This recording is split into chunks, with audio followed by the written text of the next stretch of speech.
নিজের সবটুকু যার জন্য ত্যাগ করছেন, সেও কিন্তু একদিন বলবে, কেন করেছিলে? আমি আমি কি করতে বলেছিলাম? সমস্ত সমস্যায় তার পাশে থাকার পরেও একদিন কিন্তু শুনতে হবে, আমি আমার সমস্যা নিজেই মিটিয়ে নিতে পারতাম, তুমি না থাকলেও চলতো। তার সমস্ত হারিয়ে যাওয়া সম্পর্ককে চেষ্টা করে তার কাছে ফিরিয়ে দেওয়ার পরেও কিন্তু আচমকাই বলবে, আপনি নাকি তাকে একা করে দিতে চান। একটা দিন নিজের মতো করে চাইলেও ব্যস্ততার অজুহাত এসে দাঁড়াবে প্রাচীরের মতো। আসলে অনুভূতিগুলো মরে গেলে রয়ে যায় শুধু যুক্তি আর তর্কের পাহাড়।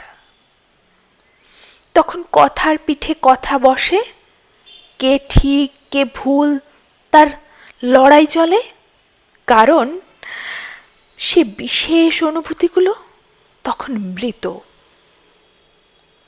যার জন্য সবটুকু ত্যাগ করছেন, সেও কিন্তু একদিন বলবে স্বার্থপর। সেটা বুঝে নিয়েই ত্যাগ করুন, কষ্ট কম পাবেন।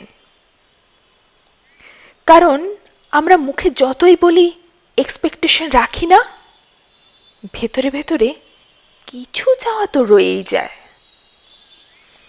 একটা একলা সন্ধে, একটা নিশ্চিন্ত বিকেল, তখন হয়তো আমরা চেয়ে যাই মনে মনে, তাই আঘাতগুলো আঘাত হয়ে আসে, আর আমরা আমরা নতুন করে ভেঙে পড়ি।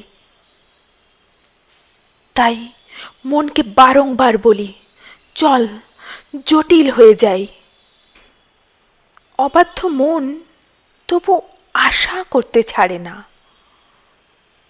আশা থাকলে আশা ভঙ্গ তো নিশ্চিত। জীবনটা অনেকটা পাহাড়ের বাঁকের মতো, অসম্ভব রহস্যময়।